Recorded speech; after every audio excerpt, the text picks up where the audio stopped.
안녕하세요. 평생을 자기 멋대로 살아온 사람을 제대로 혼쭐 내준 40대 남자입니다. 요즘은 사실 가장이라고 해서 가정에서 자기 멋대로 하는 사람들은 별로 없죠. 그런데 과거엔 가장이라고 해서 식구들을 무시하는 사람들이 정말 많았습니다. 제 주변에도 딱 그런 사람이 있었는데요. 그 사람은 바로 제 장인입니다. 장모님과 자식들에게 깊은 상처를 남겼던 장인에게 한 사건으로 전 제대로 현실을 보여드렸는데요. 남을 무시한 대가가 얼마나 큰지 아마 이번에 정확히 아셨을 거라고 생각합니다. 그때 그 사건에 대해 한번 얘기를 해보려고요. 먼저 저희 집에 대해 얘기를 해보자면 저희 아버지께선 젊었을 적부터 카센터를 오래 운영하셨습니다. 지금은 더는 일은 안 하시지만 정말 몇 년 전까지만 해도 아버진 현역에서 열심히 일을 하셨어요. 그런 아버지를 뒤에서 묵묵히 도와드리며 누나와 저 그리고 두 여동생 이렇게 네 남매를 누구보다 사랑으로 키워주신 건 바로 어머니셨죠. 아마 사남매를 키운다는 건 정말 쉽지 않은 일이었을 겁니다. 애들은 계속해서 자라지 그만큼 돈도 많이 필요하지. 그래서 아버지 늘 쉬지 않고 카센터를 운영하셨어요. 아버지 카센터엔 매일같이 수많은 차들이 오고 갔는데요. 한 번씩 아버지 카센터에 놀러 가면 항상 손님들이 웃으며 아버지께 하는 말이 있었습니다. 아이고, 사장님, 감사합니다. 덕분에 빨리 차를 수리할 수 있었네요. 내일 당장 지방에 좀 가봐야 했는데 차 수리가 안 되면 어쩌나 걱정했거든요. 정말 감사합니다. 아유, 아닙니다. 다행히 부품이 마침 있어서 빨리 수리를 할 수 있었어요. 조심해서 타세요. 급하게 차를 맡기는 손님들의 표정은 근심 걱정이 가득했지만 수리를 마치고 다시 차를 가지고 가는 사람들의 표정은 그 무엇보다 밝고 환했습니다. 그런 모습을 보면서 전 아버지가 정말 훌륭한 일을 하고 있다고 생각했어요. 저 역시 자연스럽게 자동차에 대한 관심이 많아졌고요. 이런 환경 속에서 크다 보니 아마 저도 지금의 자동차 관련 일을 하게 된 것 같아요. 전 20대 후반부터 중고차 상사를 직접 운영했거든요. 사실 겉으로 그냥 보자면 차를 사고 파는 그런 간단한 곳이라는 생각이 들 수도 있겠지만 이 차라는 게 참 신기한 물건인 것 같아요. 아무래도 사람들의 발이 되어주는 게 자동차라 그런지 중고차를 사거나 팔러 오는 사람들은 늘 각각의 사연이 항상 있었거든요. 한 번은 어두운 표정으로 차를 팔러 오신 분이 계셨어요. 전 처음엔 사정이 좋지 않아 그 차를 팔려고 하는가 보다 생각했었네요. 그런데 그분에겐 정말 안타까운 사정이 있었더군요. 차량 관리가 정말 잘 되어 있네요. 추가로 수리할 것도 없어 보이는데 앞으로 더 오래 타실 수 있을 것 같은데 왜 처분하시려고요? 아, 그게 실은 이 차가 원래 제 차가 아니라 아버지 차예요. 아버지가 돌아가시면서 남기신 건데 도저히 지금 상황이 너무 좋지 않아서 이걸 팔아야 할 것 같아서요. 아버지겐 죄송하지만 식구들이 살려면 어쩔 수가 없네요. 아, 그러시군요. 제가 되도록 좋은 가격으로 처분해 드릴게요. 그렇게 씁쓸한 표정으로 차량을 정리하는 그분을 보며 저도 참 마음이 아팠습니다. 그분께선 차를 팔고 가기 전까지 자꾸만 차량을 쓰다듬으며 아쉬워하셨거든요. 결국엔 눈물까지 보이실 정도로 정말 슬퍼하셨고요. 그렇게 아버지가 남기신 유산인 차를 어쩔 수 없이 팔러 오시는 분도 있었지만 새로운 삶을 위해 가족을 위해 중고차를 사러 오는 분도 많았어요. 제가 중고차 상사를 운영하면서 지금까지 딱 두 명한테 돈을 절반만 받고 차를 넘겨준 적이 있었습니다.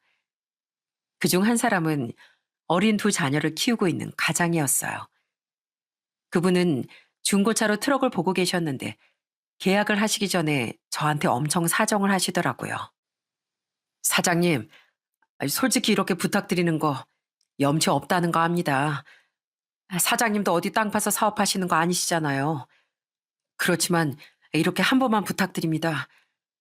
제가 트럭을 사야만 저희 애들도 제가 키울 수가 있어요. 지금 당장 제 상황이 너무 좋지 않아서 드릴 수 있는 돈이 많지 않습니다. 그래도 나중에 제가 꼭 나머지 돈은 꼭 돌려드릴게요. 예? 어떻게 좀 안 될까요?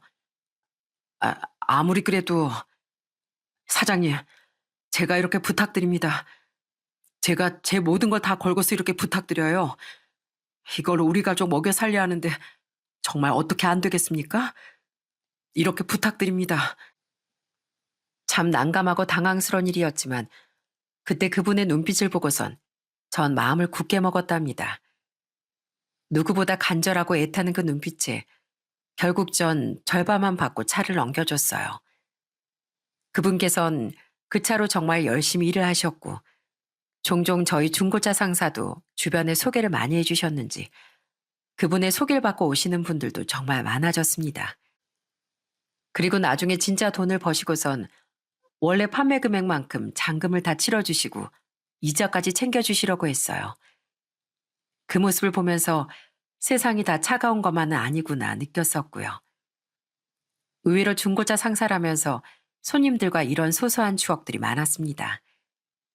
생각보다 일을 하는 건 힘들지 않았어요. 솔직히 그것보다 더 힘들었던 건 믿었던 사람에게 받았던 배신감이었죠. 사실 전 30대 초반에 만나던 여자친구와 결혼을 준비했던 적이 있었습니다. 당시 여자친구는 주변에서도 정말 어떻게 만나냐고 할 정도로 미인이었어요. 저도 그땐 간이고 쓸개고 다 내어줄 것처럼 정말 여자친구에게 잘했었고요. 솔직히 30대 초반엔 제가 중고차 상사를 운영한 지도 몇 년이 되지 않은 시점이라 결혼은 생각도 하지 못했었습니다. 그런데 여자친구가 먼저 결혼에 대한 얘기를 꺼내더라고요. 오빠, 우리 언제 결혼해? 이제 내 나이도 30대가 되는데 더 늙기 전에 예쁠 때 웨딩드레스 입고 싶단 말이야. 언제 결혼할 거야? 어? 결혼? 그게 아직 내 사업도 자리를 안 잡아서. 근데 결혼 지금 하고 싶어? 당연하지. 오빠 사업 잘 되는 거 아니야? 난 지금 결혼하고 싶은데 더 늦기 전에 우리 얼른 살림 합치자. 어? 우리 집에서도 언제 시집 가냐고 아주 난리야. 그렇게 전 여자친구의 말을 듣고 정말로 결혼을 준비하게 되었습니다. 여자친구에 대한 마음도 진심이고 여자친구도 결혼을 하고 싶다고 하니 해도 문제가 없을 거라고 생각을 했어요. 그런데 결혼 준비를 하려면 어느 정도 자금이 있는지도 확인하고 준비를 해야 하지 않나요? 그래서 모아둔 돈이며 이것저것 얘기를 하는데 저는 여자친구 말을 듣고 깜짝 놀랐습니다. 당시 여자친구는 진짜 아무것도 없더라고요. 뭐야, 너 돈 모아둔 거 아무것도 없어? 아니, 회사 다니면서 월급 받은 건 다 어떻게 했는데? 뭘 어쩌긴 어째. 그럼 오빠 나랑 결혼 안 할 거야? 그리고 돈이 무슨 소용이야. 앞으로 잘 모으면 되는 거지. 우리 집 힘들다는 거 오빠도 알잖아. 그래서 그래. 처음엔 집안 사정 때문에 돈을 모으지 못했다는 여자친구 말에 어쩔 수 없다고 생각했었어요. 그런데 점점 결혼 준비를 하면서 여자친구 행동이 슬슬 마음에 걸리기 시작하더라고요. 사실 제 돈으로 모든 걸 다 준비를 해야 하다 보니 전 되도록 절약하면서 준비를 하고 싶었거든요. 물론 그렇다고 너무 부실하게 하려고 했던 건 아니었어요. 그런데 여자친구는 진짜 도를 넘을 때가 많았답니다. 먼저 여자친구 집에 인사를 하러 가는데 여자친구가 자꾸만 백화점에서 선물을 사들고 가야 한다고 고집을 부렸어요. 결국 여자친구를 따라 백화점에 갔더니 엄청 비싼 브랜드에서 선물을 사는 겁니다. 뭐 그것까진 괜찮았어요. 그런데 여자친구가 부모님을 모시고 밥을 먹자며 예약한 곳을 보고 전 정말 놀라 까무라치는 줄 알았습니다. 한 끼 인당 10만 원이 넘어가는 고급 식당을 예약했더라고요. 그런데 더 기가 막힌 건 여자친구 부모님의 태도였습니다. 마치 제가 여자친구에게 빌고비로 결혼하는 것처럼 절 대하시더라고요. 그래, 자네 신혼집은 어떻게 할 생각인가? 우리 딸은 좁은 집에서 살게 하고 싶지 않은데 적어도 방 3칸짜린 준비하지 않겠어? 뭐 이왕이면 브랜드 아파트면 더 좋고. 그게 저희가 그 정도로 여력이 되는 건 아니라서요. 그래도 작은 소형 아파트 정도는 마련할 수 있을 것 같습니다. 뭐 소형 아파트? 아이고, 주변에서 내 딸 탐내는 집안이 얼마나 많은지 알아? 자네가 중고차 발휘한다는 것도 마음에 안 들었는데 어디 그 정도 가지고 내 딸을 탐내나. 자네 다시 잘 알아보고 신혼집 어떻게 할 건지, 그리고 앞으로 매달 용돈은 어느 정도 줄 건지 딱 정해서 다시 인사하러 오게. 예? 용돈이요? 그래. 우리 딸이 매달 우리 집에 생활비 냈던 거 모르는가? 결혼하면 자네랑 둘이서 버니까 둘이 버는 만큼 줘야지. 너무나도 뻔뻔하게 말하는 여자친구 아버지 말을 들으며 전 정말 기가 막히고 어이가 없더라고요.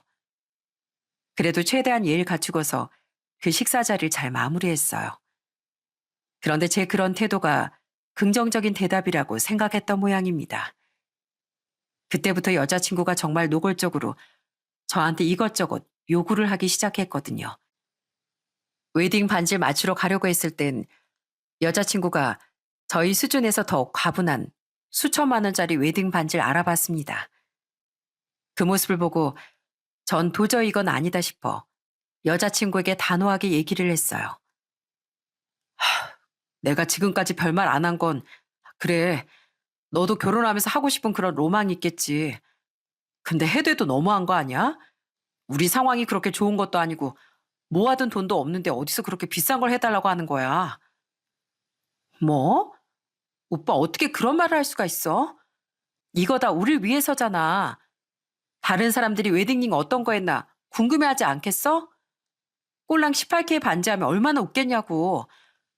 뭐 난 나만 생각해서 이러는 거야? 다 오빠 체면도 있으니까 그러는 거지. 내 체면? 지금 내 체면이라고 했니? 정말로 날 생각한다면 이렇게 가지 못하겠지. 내 체면이 아니라 바로 네 자존심 때문이겠지. 도저히 안 되겠다. 나 너랑 결혼 못하겠어. 난 나랑 평생 함께할 동반자 찾는 거지. 분수에 맞지 않는 사치하는 배우자 찾는 게 아니야. 뭐라고? 지금 나더러 분수에 맞지 않다고 하는 거야? 어떻게 나한테 그런 소리 할 수가 있어? 그렇게 2년의 연애를 하면서 단 한 번도 싸우지 않고 내내 맞춰줬던 전 그날 처음으로 여자친구에게 화를 내게 되었고 그렇게 저희의 관계는 깨지고 말았습니다. 그때 전 여자친구는 제 지인들과도 친하게 지냈는데 저랑 헤어지면서 지인들에게 진짜 말도 안 되는 소문을 퍼뜨렸더라고요. 바로 제가 돈 아까워 결혼하기 싫다고 먼저 파혼을 요청했다는 소문입니다. 그걸 듣고선 어찌나 어처구니가 없던지 진짜 제가 꿈에 그리던 이상형이었던 사람이 전 여자친구였는데 그렇게 뭐든 다 해주고 잘해줬었는데 역시나 결혼할 땐 얼굴만 보는 게 아니라는 게 그때 제대로 알게 된 사실이었네요. 그 후론 연애도 안 하고 오로지 일만 하면서 지냈어요. 저에게 결혼이라는 건 그저 꿈 같은 일이구나 생각하며 살고 있었죠. 그러다 제가 40대 초반이 되었을 때 지인의 아내 친구를 소개받게 되면서 제 마음이 움직이기 시작했어요. 밝고 명랑했던 그 여잔 저보다 2살이 어렸지만 대화를 하면 할수록 참 진중하고 어른스럽다는 느낌을 많이 받았습니다. 흔히 결혼할 사람은 단박에 알아본다고 하잖아요. 진짜 그 말처럼 그 여자를 만났을 때 딱 그런 느낌을 받았습니다. 그렇게 저희는 연애를 시작하게 되었어요. 여자친구는 정말 소박하고 소탈한 성격이더라고요. 사치라는 건 눈 씻고 찾아봐도 찾을 수 없을 정도로 물건도 오래 쓰고 알뜰살뜰 저축도 정말 잘하는 그런 여자였어요. 당시 여자친구가 항상 메고 다니는 가방 하나가 있었는데 그것도 대학 시절에 사서 10년 넘게 들고 다니던 가방이었습니다. 재경아, 그 가방 10년 넘었다 그랬지? 와, 근데 어떻게 그렇게 가방이 깨끗해? 난 1년만 지나도 여기저기 터지고 해지고 난리도 아닌데 말이야. 재경이 넌 물건을 진짜 아껴서 오래 쓰는 것 같아. 그런가? 하긴 난 집에서 엄마가 항상 이렇게 아껴 쓰니까 잘 몰랐는데 다들 놀라더라. 이것도 아마 대학 시절에 아르바이트해서 진짜 꼬박 돈 모아서 산 거야. 얼마 안 하는데도 내가 그렇게 힘들게 모아서 산 가방이라 그런지 함부로 쓰질 못하겠더라고. 아, 맞다. 대학 시절에 집이 좀 많이 힘들었다고 그랬지? 그래서 지금은 많이 좋아진 거야? 어, 우리 엄마가 정말 밤낮 없이 일하셨거든. 그때보단 상황이 많이 나아지긴 했지만 사실 여자친구 집안은 그리 넉넉한 형편은 아니었습니다. 그런데 여자친구는 본인의 엄마 얘긴 자주 꺼내도 아빠에 대한 얘기는 한 번도 하지 않더라고요. 처음엔 아버지가 안 계시는 줄 알았습니다. 그런데 어느 날 여자친구가 정말 충격적인 얘기를 꺼내더라고요. 여자친구네 집안은 바로 아빠가 문제였습니다. 알고 보니까 여자친구네 집안이 원래는 잘 살았었는데 여자친구가 고등학교 2학년이 됐을 때 아버지란 사람이 사업을 크게 벌리고선 사고도 엄청 치면서 집이 완전 기울어졌다고 하더군요. 그런데 그 후로도 문제가 많았다고 합니다. 실은 아빠가 우리 집에서 골칫거리야. 이런 얘기는 안 하고 싶었는데 그래도 알아야 할 것 같아서. 아빠가 사업을 하셔서 그런지 그때를 여태껏 못 잊으시는 것 같아. 사업 쫄딱 망하고 난 후에도 여기저기 사치 부리고 돈만 쓰고 그래서 엄마가 고생이 많으셨어. 그래서 대학 시절에 힘들었다고 했구나. 어, 엄마가 내 대학 등록금 내려고 외삼촌이랑 이모들한테 엄청 돈 빌려달라고 부탁하고 그랬거든. 지금은 거의 아빠랑 따로 연락은 안 해. 솔직히 난 엄마가 아빠랑 헤어지셨으면 좋겠는데 엄마가 왠지 아빠를 놓칠 못하시더라고. 씁쓸하게 말하는 여자친구의 표정을 보면서 참 안타까운 마음이 들더군요. 사실 저희 아버지 연령대만 보더라도 아버지처럼 묵묵히 가정을 위해 일하시는 분들도 계시지만 정말 제 여자친구 아버지처럼 가족들을 힘들게 하는 분들도 많으시거든요. 여자친구도 아버지 때문에 힘들게 지내왔던 것 같아 마음이 아팠습니다.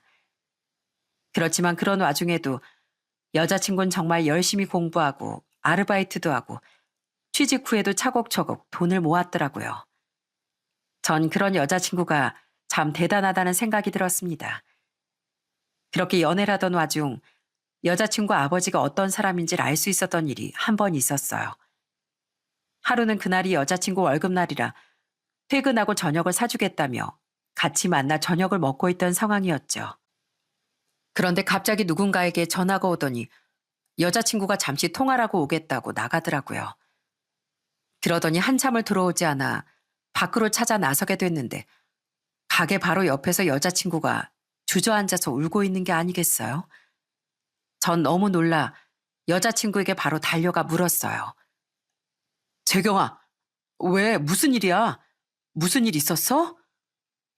오빠, 나 진짜 너무 힘들다. 도대체 언제까지 이럴지. 왜 무슨 일인데? 무슨 일인지 얘기해봐. 누구 전화야? 대체 누구한테서 온 전화인데? 아빠, 아빠한테서 온 전화인데 돈 빌려달래. 엄마 몰래 다른 사람한테 큰 돈을 빌렸는데 엄마 알면 쓰러진다고. 그거 좀 갚아달라고. 아, 정말 미치겠다, 미치겠어.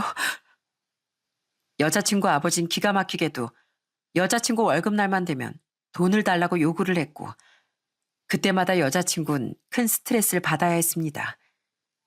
땅이 꺼질 듯 한숨 쉬는 여자친구 달래고 그날 정말 얘기를 많이 나누게 되었어요. 그러면서 전 아예 아버지 전화를 받지 않고 무시하는 건 어떻겠냐고 얘기를 꺼내기도 했습니다.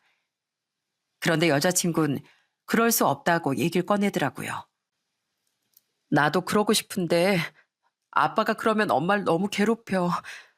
엄마가 힘들어하는 건 나도 보고 싶지 않아. 솔직히 엄마가 아빠랑 헤어진다고 하면 나도 냉정하게 끊을 텐데 엄마가 아빠랑 헤어지질 않으니까 어쩔 수가 없어. 아빠가 엄청 막무가내거든. 그럼 어머니를 설득해 보는 건 어때? 재경이 너도 힘들잖아. 엄마 설득하는 것도 내가 여러 번 해봤지. 근데 엄마는 우리 시집가기 전까진 이혼할 생각 없으시대. 이런 상황에서 내가 어떻게 시집을 가라고. 답답한 여자친구 집안의 상황을 들으며 저 역시 참 많이 답답하더군요. 들어보니 정말 평생을 여자친구 어머니께서 헌신하며 그렇게 가정을 지켜오셨다더라고요. 그런 엄마를 위해서라도 견뎌야 한다고 생각하는 여자친구 보며 마음이 많이 아팠습니다. 그렇게 한 1년 정도 여자친구와 연애를 하게 되었어요. 그러다 보니 이 사람이 얼마나 착하고 좋은 사람인지 알게 되었고 평생을 함께하고 싶다는 생각이 들었습니다. 그래서 저흰 결혼을 결심하게 되었어요. 처음 저희 집에 예비 아내가 인사를 하러 왔을 때 저희 집에선 누구보다 예비 아내를 반겼습니다. 40이 넘어 결혼하겠다는 큰아들 말이 얼마나 반가우셨겠어요? 누나 여동생들도 다 시집을 가서 각자 가정을 꾸렸는데 오직 저만 미혼이었거든요. 그러다 보니 다들 예비 아내를 너무 예뻐하셨습니다. 첫 만남부터 예비 아내에게 잘 보이고 싶었는지 부모님과 누나 그리고 여동생들은 예비 아내를 살뜰히 챙겼어요. 올케, 아, 이제 내가 올케라고 불러도 되지? 이거 천연 꿀인데 선물로 주려고 가지고 왔어. 우리 형준이 만나줘서 진짜 고마워. 결혼해도 시집살인 하나도 걱정 안 해도 돼. 맞아요, 새언니. 엄마가 시집살이 시키면 저희가 다 막아줄게요. 감사합니다. 이렇게 반갑게 맞아주시니까 정말 감사드려요. 사실 오늘 아버님, 어머님만 계시는 줄 알고 전 아무것도 준비도 못했는데. 아우, 준비는 무슨. 우리가 주면 되지. 난 우리 형준이가 평생 혼자 저러고 살 줄 알았는데 정말 고마워. 앞으로 우리 형준이 잘 부탁해. 그렇게 화기애애한 분위기 속에서 저희 집에 첫인사를 마치고서 돌아가는데 예비 아내가 저한테 참 미안해 하더라고요. 그러면서 하는 말을 듣고 전 심장이 쿵 하고 떨어지는 것 같았습니다. 오빠, 미안해. 저렇게 화목한 집에서 잘 자랐는데 우리 집에 인사하러 가면 진짜 놀라겠다. 미안해. 더 좋은 집안에 오빠가 장가갈 수 있었을 텐데. 그게 무슨 소리야, 재경아. 자식이 부모를 선택할 수 없는 일이잖아. 대신 우리는 서로를 선택했으니까 우리 둘이서 잘 살면 돼. 그런 건 아무 걱정하지 마. 고마워. 대신 오빠가 우리 집에 신경 쓰지 않게 내가 정말 잘할게. 그로부터 며칠 뒤 전 예비 처가댁에 인사를 가게 되었어요. 사실 긴장을 정말 많이 했습니다. 처음 인사를 드리는 자리이기도 했지만 그간 들었던 예비장인의 행동이 심상치 않았기 때문에 첫인사 자리에서도 무슨 일이 있는 건 아닌가 걱정을 참 많이 했었거든요. 그런데 딱 예비 처가댁으로 들어가니 생각보다 예비 장인이 점잖게 절 맞아주시더라고요. 안녕하십니까? 김영준이라고 합니다. 오, 그래, 반갑네. 그래, 우리 재경이랑 결혼할 사이라고? 얼른 들어오게나. 그렇게 첫인사를 가게 된 예비 처가댁 분위기는 나쁘지 않았어요. 이런저런 얘기도 많이 하고 어떻게 결혼 준비를 할 것인지 이런 것도 다 얘기를 나누게 됐어요. 특히나 예비 장모님은 정말 따뜻하고 인자하고 좋으신 분이더라고요. 예비 아내의 따뜻함이 바로 예비 장모님을 닮은 거였더라고요. 자네 이거 한번 먹어보게. 입맛에 맞을지 모르겠네. 내가 오랜만에 솜씨 좀 부려봤는데 어떤가? 와, 어머님, 너무 맛있습니다.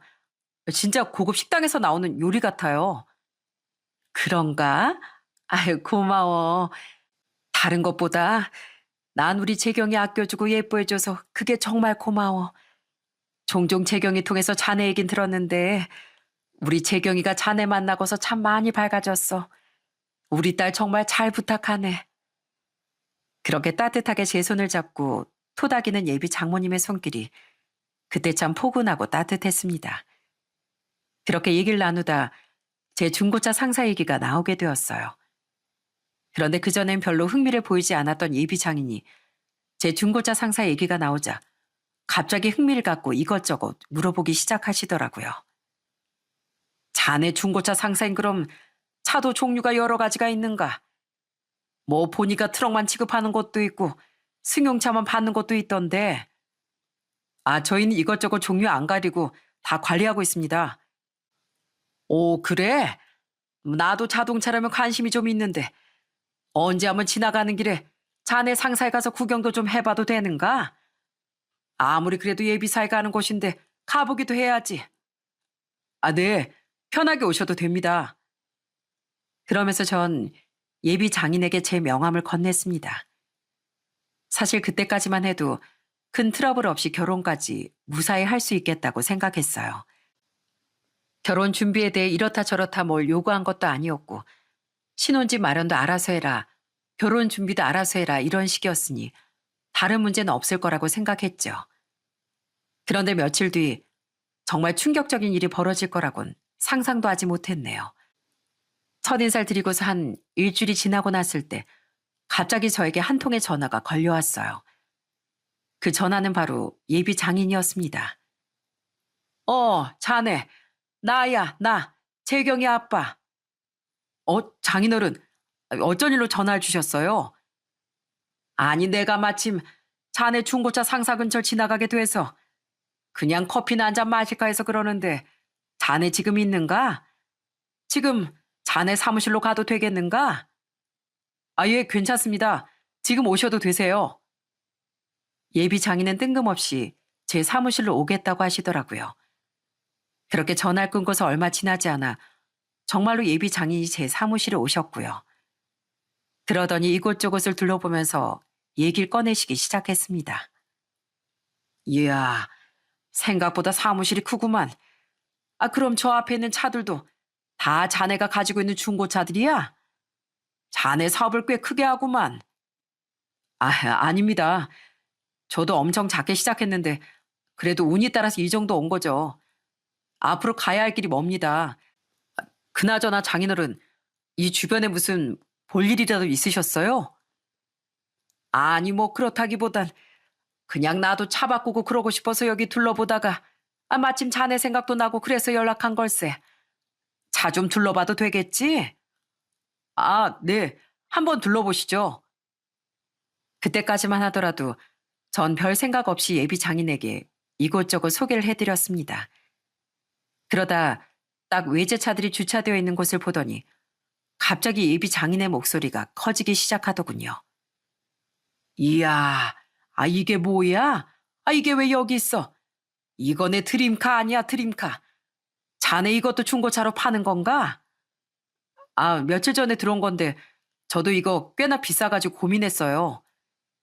오, 그런가? 그럼 이거 시운전도 할 수 있나? 네? 시운전이요? 그건 좀, 이게 또 고급 차량이어서 나갔다가 사고 나면 좀 곤란해서요. 시운전은 좀 힘들고 내부라도 한번 보시겠어요? 그렇게 예비 장인은 1억짜리 차 내부를 이곳저곳 구경하기 시작하더군요. 솔직히 워낙 비싼 차량이다 보니 걱정이 되긴 했지만 그래도 설마 하는 마음이 들었던 것 같아요. 그런데 갑자기 내부를 구경하던 예비 장인이 운전석에 앉더니 그냥 차 문을 닫아버리고 시동을 걸기 시작했습니다. 전 너무나 당황스러워 예비 장인을 급하게 만류했어요. 어? 아버님, 왜 갑자기 시동을 거세요? 내가 예전엔 이런 고급차 몰아봤다고. 요 앞까지만 좀 운전해보고 싶어서 그러네. 네? 아니, 이건 좀 그렇고 제가 다른 차 한번 시운전해드릴게요. 아니, 난 이 차가 마음에 들어. 정 불안하면 자네가 옆자리에 앉으면 되지 않는가? 얼른 와서 조수석에 앉아. 내가 이런 차 한두 번 몰아본 게 아니야. 얼른. 전 불이 나게 조수석에 앉았습니다. 그때부터 정말 불안불안 심장이 쪼그라드는 것 같더라고요. 그런 제 마음을 아는지 모르는지 예비 장인의 신난 표정으로 시운전을 하기 시작했습니다. 그렇게 한참을 돌아다니다 예비 장인은 다시 제 사무실로 향했어요. 그때서야 전 긴장이 풀리고서 얼른 상황을 마무리해야 되겠다는 생각이 들었어요. 그래서 차가 멈추자 바로 내려 운전석으로 향했습니다. 그런데 제가 내리고 운전석으로 향하자 예비 장인은 시동도 끄지 않고 내릴 생각도 하지 않더라고요. 그리고선 창문을 내리더니 절 향해 웃으며 얘기를 하더라고요. 자네, 난 이걸로 결정했네. 네? 그게 무슨 소리세요? 무슨 소리긴 무슨 소리야. 내가 이거 예단으로 받겠다고. 아니, 우리 딸을 내가 어떻게 키웠는데 나도 이 정도는 충분히 받을 수 있지. 귀한 내 딸 데리고 가려면 이 정도는 받아야 하지 않겠어? 아무튼 서류는 차차 정리하든지 하고 오늘은 내가 이 차 가지고 가겠네. 승차감이 아주 좋아. 그럼 자네 수고하게나. 그러더니 싱 하고 달려가 버리는데 정말 전 그 자리에서 소리만 지를 수밖에 없었습니다. 아버님, 아버님! 그렇게 소리치며 뒤늦게 쫓아가 봤지만 이미 예비 장인은 차를 끌고 멀리 가버린 후였어요. 전 바로 예비 장인에게 전화를 걸었습니다. 그런데 예비 장인은 전화를 아예 받지도 않더라고요. 정말 이걸 어떻게 해야 하나 너무 난감하고 황당하고 화까지 나더군요. 그때 첫 만남 땐 별다른 문제가 없었는데 이게 진짜 예비 장인의 실체구나 싶은 생각이 들었어요. 그러다 생각난 사람이 바로 예비 아내였습니다. 이 상황에선 어쩔 수 없이 얘기를 해야 되겠더라고요. 전화를 걸자 얼마 신호가 가고서 예비 아내가 전화를 받았고 전 모든 상황을 침착하게 설명했습니다. 그랬더니 예비 아내는 한숨을 크게 쉬더니 저한테 냉정하게 얘기를 하더라고요. 오빠, 정말 미안해. 이젠 진짜 안 되겠다. 오빠, 그냥 신고해. 아마 아빠 그 차 가지고 집에도 안 가고 또 어디 가서 팔아먹거나 대포차로 넘기거나 아니면 놀러 다니면서 차 망가뜨릴 수도 있어. 빨리 신고해. 얼른. 전 결국 예비 아내와 전화를 끊고 바로 경찰에 신고를 해버렸어요. 신고가 들어가니 당연히 수배가 내려졌고 얼마 못 가 잡혔다는 연락이 왔더군요. 전 경찰에 연락을 받고 경찰서로 향했고 예비 아내 또한 경찰서로 오겠다는 연락이 왔습니다. 그렇게 경찰서에 들어가니 예비 장인이 조사를 받고 있는 중이더라고요. 그러면서 절 발견하고선 대뜸 화를 내기 시작했습니다. 아니, 자네 지금 이게 뭐 하는 짓인가? 이보세요, 경찰 양반. 내가 말했지 않소? 저 차가 우리 사회가 주는 차라고. 자네 나한테 예단으로 주기로 한 거 아닌가? 그래서 내가 타고 간다고 하지 않았어. 아니, 근데 어떻게 날 신고를 해? 어떻게 사위가 장인을 신고하냐 이 말이야? 아버님, 제가 언제 아버님 예단으로 드린다고 했습니까? 말도 없이 그렇게 차를 가지고 가버리시면 제가 어떻게 하냐고요? 그리고 전화 왜 안 받으시냐고요? 그거고 저거고 자네 당장 이 상황 해결하게. 어? 아이, 어쩔 거야? 자네 이러고도 우리 딸이랑 결혼할 수 있을 거라고 생각하는가? 내가 자네 사이로 못 받아들이네. 절대 내 딸 못 줘. 오히려 큰소리 떵떵 치며 화내는 예비 장인의 모습을 보면서 전 너무나 기가 막히더라고요. 잘못을 한 건 예비 장인인데 정말 뻔뻔하게도 마치 제가 잘못한 것처럼 절 대하시더군요. 듣던 경찰분들도 다들 어처구니가 없었는지 어이없는 표정만 짓고서 예비 장인을 말렸고요. 그러던 와중 예비 아내와 예비 장모님도 경찰서로 들어왔습니다. 그러더니 격앙되어 소리치는 예비 장인을 보고선 한숨을 쉬며 곁으로 다가왔어요. 예비 장인은 그 두 사람에게도 뻔뻔하게 화를 내더라고요. 뭐야, 왜 죄다 여기 왔어? 그래, 재경아, 너 잘 왔다. 네 남편 될 사람 좀 봐라.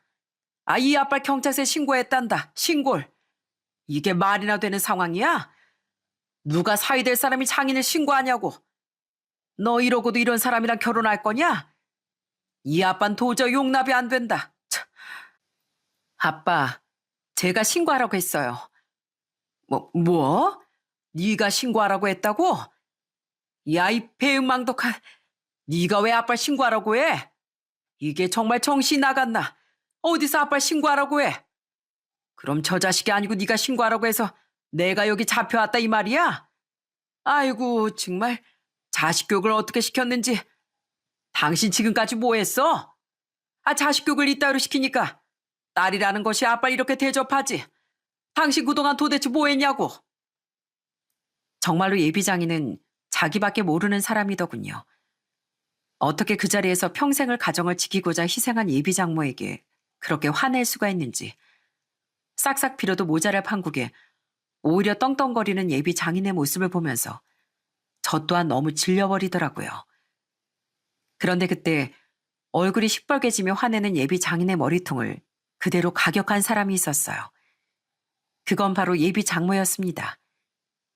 예비 장모는 부들부들 손을 떨면서 예비 장인을 향해 소리를 쳤습니다. 이 정신 나간 인간, 정신 나간 건 우리가 아니라 바로 당신이지. 내가 이 미친 인간이랑 끝내도 진작에 끝냈어야 했어. 넌 아주 인간 말종이야. 인간도 아니야. 뭐, 인간 말종? 당신 정말 미쳤어? 그래, 내가 미쳐가지고 당신이 그래도 아빠라고 생각해서 지금까지 참았지. 내가 제정신이었으면 당신하고 어떻게 지금까지 살았겠어? 그래도 한땐 가정적이고 딸들만 바라보던 남편이었으니 내가 지금까지 참아온 거야. 그런데 그런 우리한테 이딴 똥을 던져? 당신이 그러고도 아빠야? 그러고도 남편이냐고. 난 도저히 못 참아. 여기 이 사람 그냥 감방에 확 집어넣어 주세요. 자네도 절대 합의해 주지 말게. 당신하고는 이젠 끝이야. 끝. 그제서야 예비 장인은 상황이 심각하다는 걸 깨달았는지 목소리가 작아지더니만 예비 장모를 향해 말하기 시작했어요. 여보, 그게 무슨 소리야? 아이, 끝이라니. 아니, 난 그게 아니고, 아이, 여기 사이가 한번 시운전 해보라길래 난 또 차를 주는 줄 알고. 이게 다 오해네, 오해. 내가 오해해서 일어난 일이야. 여보, 그게 아니라니까. 그게 아니긴 뭐가 그게 아니야. 내가 무슨 일이 있었는지 안 듣고 여기 왔는 줄 알아? 인간아, 대체 어디까지 할 거야? 어디까지 사람을 피를 말릴 거냐고. 돈 날린 것도 모자라 바람 피우고 거기다 탱자탱자 일도 안 하고 먹고 놀기만 했으면서 이젠 나까지 모자라 딸 앞기까지 막으려고 들어? 나 그건 도저히 못 참아. 내가 당신을 선택했기에 끝까지 내가 책임져 보려고 했는데 딸 앞길 막는 건 도저히 못 참는다고. 어떻게 곱게 키운 우리 딸 얼굴에 이렇게 먹칠을 해? 당신 같은 사람은 우리 가정에 필요 없어. 이제 나도 한계야. 그러니까 다신 우리 앞에 나타날 생각도 하지 마. 아예 우리 인생에서 꺼지라고. 가자, 재경아. 그렇게 예비 장모는 예비 장인을 향해 그동안 참아왔던 분노를 털어놓고 경찰서를 나가버렸습니다. 예비 장인은 장모를 쫓아가려고 했지만 조사를 받는 와중이었기 때문에 쫓아갈 수조차 없었어요. 전 예비 장모님과 예비 아내를 쫓아갔습니다. 그랬더니 예비 장모님께서 제 손을 잡으며 사과를 하시더라고요. 자네한텐 정말 미안하네. 이런 걸 보여주고 싶지 않았는데 말이야. 자네한테 민폐 끼친 것 같아 정말 미안하구만. 아닙니다. 어머님, 전 괜찮습니다. 많이 놀라셨죠? 우리한텐 이게 그냥 일상이야. 사실 내 딸만이라도 이런 일상에서 벗어나 좀 행복하게 살게 해주고 싶었는데 자네한테까지 이러는 걸 보니 내 욕심인 것 같기도 하고 말이야. 정말 미안하네. 저 인간 절대 용서해주지 마로. 그렇게 예비 장모님은 눈물까지 흘리며 저에게 사과라고 돌아가셨습니다. 예비 아내는 어두운 표정으로 나중에 연락하겠다는 말만 남겼고요. 그리고 그날 저녁 예비 아내는 잠시 저에게 할 말이 있다며 절 찾아왔더라고요. 그러더니 한참을 아무 말도 하지 못하다 울먹이며 겨우 저한테 얘기를 꺼내더라고요. 바로 헤어지자 말이었습니다. 오빠, 진짜 미안해. 오빠 같은 사람한테 시집가겠다고 생각한 게 정말 내 욕심이었나 봐. 이런 일 겪게 해서 정말 진심으로 미안해. 난 진짜 오빠랑 결혼하고 싶은데 도저히 우리 집 때문에 안 되겠어. 우리 그냥 이쯤에서 그만하자. 그래도 얼굴 보면서 말해야 할 것 같아서 왔어. 헤어지자니 그게 무슨 소리야. 아버님 일 때문에 그래? 그래도 어떻게 우리가 헤어져. 앞으로 또 이런 일 없을 거란 보장이 없잖아. 아무리 우리가 떨쳐내려고 해도 아빤 끝까지 이러실 거야. 나 오빠가 그런 일 겪는 거 싫어. 그러니 이쯤에서 그만하는 게 맞는 것 같아. 미안해. 그리고서 차에서 내리는 예비안을 사실 그땐 차마 붙잡지도 못했네요. 눈물을 펑펑 흘리며 겨우 저에게 얘기를 하는데 얼마나 마음이 아팠는지 모릅니다. 솔직히 예비 장인은 전혀 걱정도 되지 않았어요. 오히려 그런 장인에게 평생을 힘들게 시달려온 예비 장모님과 예비 아내, 그리고 예비 처제가 더 걱정이 되더라고요. 절도로 처벌받을 위기에 처한 예비 장인은 저에게 따로 연락이 왔더군요. 바로 잘못했다고 하시더라고요. 자네, 내가 정말 미안하네. 자네한테 내가 진심으로 사과하겠네. 정말 미안해. 내가 다신 그러지 않을 테니 합의 좀 해주면 안 되겠는가? 자네가 합의를 해야 처벌을 피할 수 있다는데 날 좀 용서해주면 안 되겠는가? 그럼 두 번 다신 재경이 괴롭히지 마세요. 재경이뿐만 아니라 장모님 그리고 처제한테도 다신 아버님 마음대로 하시지 마시라고요. 그래, 알겠네, 알겠어. 내가 뭐든 다 할 테니까 제발 나 좀 어떻게 잘 풀어나게 해주겠나, 어? 그 말에 전 예비 장인과 합의를 했습니다. 절도죄라는 게 아무리 피해자가 합의를 해준다 해도 이게 계속 수사는 되는 모양이었어요. 그래서 수사는 계속 이뤄졌지만 끝낸 벌금으로 처벌이 끝나게 되었어요. 아무래도 절도 금액이 크기도 하고 처음 장인의 태도가 좀 불량했기 때문에 그렇게 처벌을 받게 된 것 같아요. 그 후로 예비아는 제 연락도 받지 않았고 저희 부모님께도 죄송하다는 메시지를 보내왔습니다. 그러면서 저희 집에서도 모든 사정을 다 알게 되었어요. 그런데 저희 아버지께서 모든 사정을 다 아시고선 절 부르고 하신 말이 있었답니다. 형준아, 이 아버지 생각엔 재경이랑 그냥 결혼하는 게 어떠냐. 물론 장인 자리가 탐탁지 않다는 건 알지만 난 우리 재경이 며느리로서 정말 마음에 든다. 처음 인사 왔을 때부터 재경이가 참 가족들한테 세심하게 잘하고 말 한마디 한마디 신경 써서 잘하더구나. 간간히 메시지도 보내오고 연락도 왔었는데 그렇게 노력하는 모습이 난 정말 예뻐 보인다. 그러니 다시 한번 잘 생각해 보는 건 어떻겠니? 저도 그러곤 싶지만 재경이가 제 연락도 아예 받질 않아서요. 그러냐? 그럼 이 아버지랑 엄마가 한번 얘기를 해봐도 되겠니? 저희 아버지 어머니는 그렇게 예비 아내에게 지속적으로 연락을 하셨습니다. 직접 예비 처갈 찾아가 예비 장모님도 위로를 해드리고 설득도 하셨어요. 사실 부모님 입장에선 쉽지 않은 결정이지만 정말 주저없이 결혼을 진행하라고 하셨습니다. 결국 두 분의 설득 끝에 예비 장모님도 예비 아내도 마음을 돌리게 되었고 그렇게 저희는 무사히 결혼을 하게 되었어요. 결혼을 준비하는 과정에서 예비 장모님은 장인과 이혼을 진행했습니다. 사실 그 연령대 어르신들은 다들 이혼이 굉장히 큰 흠이라고 생각하는 경우가 많았어요. 심지어 딸 둘이 있으니 예비 장모님은 당신의 이혼이 딸 결혼에 방해가 될까 싶어 그렇게 꾹꾹 참아왔던 거였고요. 그렇지만 사위에게까지 문제가 생기는 걸 보고선 모든 걸 다 내려놓으시고 이혼 소송을 해서 결국 예비 장모님은 이혼을 하시게 된 거죠. 결혼식 땐 장인은 아예 혼주석에도 앉지 못했습니다.